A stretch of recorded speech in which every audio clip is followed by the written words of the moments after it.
Yo. It's in the bag. We got music bags today. Hey. I'm so happy about the music bags. It's in the bag. So we were talking about Pearl Jam, and it led us to the discussion. That was the music of yesteryear, and this is the music of today. Hey. Warner Music Warner Music is now Group. a publicly traded company. Oh, wow. Took them that long? Yeah, and it was surprising to me that this was Yeah, like one I of the know, first. right? I know, right? Like publicly traded music companies because for so long the doors have been closed. Mm-hmm. You know, people haven't been able to invest in music for so long unless you built your own record label, things of that nature. But now you can go on the Nasdaq, go on get any stockbroker that you want to use, whether it be Webull or Robinhood, whatever the young folks are using nowadays, and you can buy stock in Warner Music. So who's on Warner Music? Some of your favorite artists are on Warner Music. You got Dua Lipa, who I love, really care about, a young lady from the UK, great musician. Cardi. Yeah, Cardi B, and also Ed Sheeran is also another member of Warner Music. And so it's Is that redhead Ed? yeah, it's Redhead. Why do I not hear you as much? I'm looking at it. I feel like, it was the cable. Yeah. The cable. All right, so you're back. We want to give a shout out to I'm the glad cables. we're listening now. Yeah, you see? Now, we got that now. Yeah, Cardi B, Big Cardi Boogie B. Down Bronx, Redhead Ed. Redhead Ed, Dua Lipa, and they're one of the big three. So in the music industry, if you're signed to a major label, you're probably signed to a label that's signed to a label that's signed to one of these three. That's right. Universal, UMG. Sony, or Warner Music. If an artist is a pop artist and you know them, more than likely they're signed to one of these three, or they're independent or on a smaller A label. little factoid for those of you who didn't know that Michael Jackson owned Sony. He had the sole ownership of the largest music catalog at the time of his death. Michael Jackson owned more music in the world than anyone. And he owned the Beatles catalog.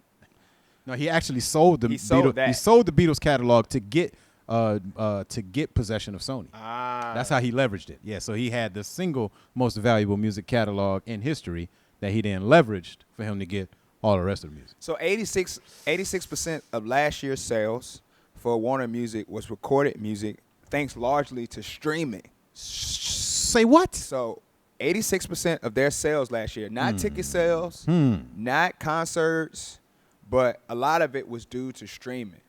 And so, like streaming services like iTunes Music, of course, Spotify, Deezer, Tidal, you know them, Google Play. Yeah, all of that. It brought me to the question that's very prevalent question today as artists, as musicians. Are record labels still the gatekeepers to having a successful music career?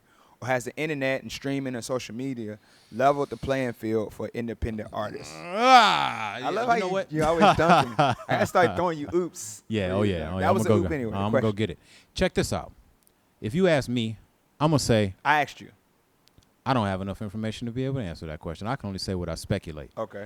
You know, I speculate that the record labels themselves never were the gatekeepers to success, but that they were casting the illusion that they were. And part of the reason why I say that is because when we study music and we learn about people like Suge, all right, big shout out to the homie Suge, doing Hard Time. When we learn about people like Morris Levy, all right, when we learn about the type of contracts that people like Robert Johnson and Willie Brown were under, right? These are people who were gangsters, straight gangsters, right?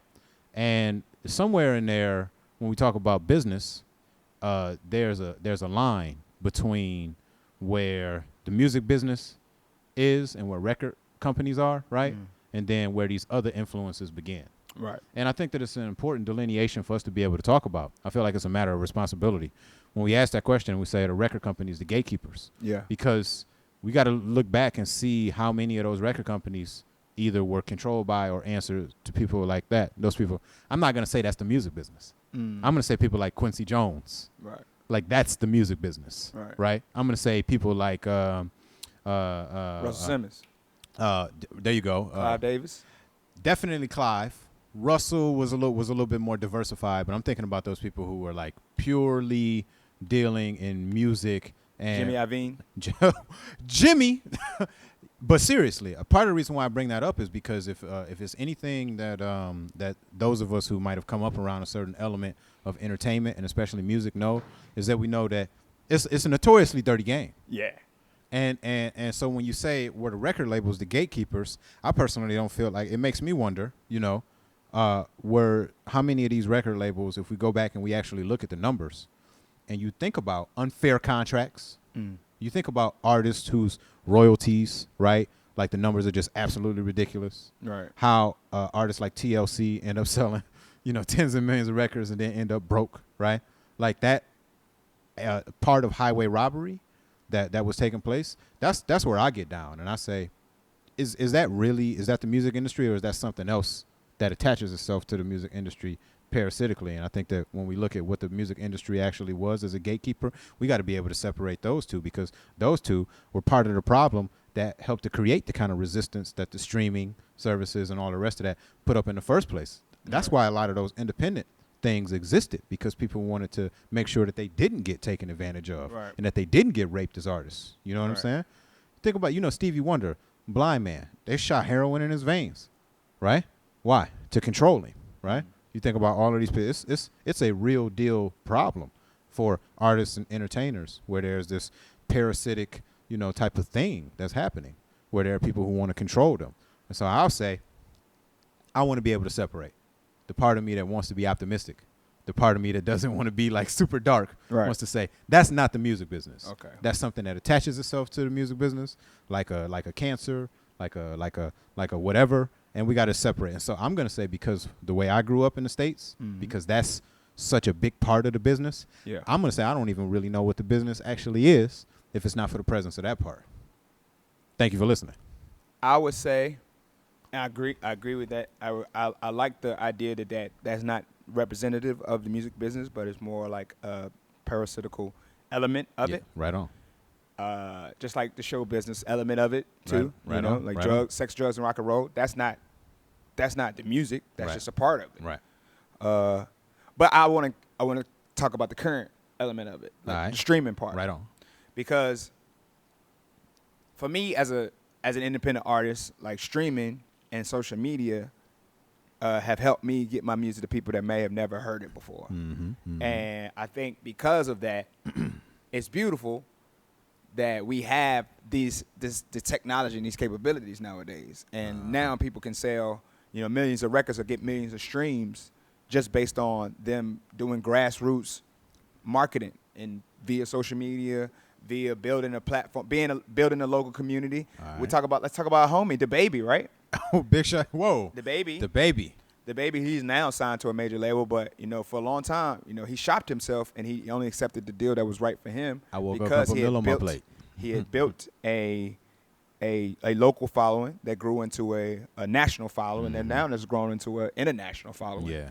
And so big shouts to him and other artists that started more independently and are releasing music all the time. And I want to give a big shout out to our homie SJ. Yeah. Who now Ohio's finest. Stand up. He's releasing his music independently, and his four most recent singles, all of them have at least 20,000 streams each. That's beautiful. And it's really beautiful to see, for me to know somebody. Let's go, SJ. To be so closely associated with someone who is like doing such big things for themselves, and that's doing and that's only happening because the music industry has now been leveled in a certain way because of social media and because of streaming. That decentralization has definitely helped to level the playing field in terms of making sure people like SJ don't have to go through. Let's get us people like Morris. I think we might be jumping into the next bag, huh?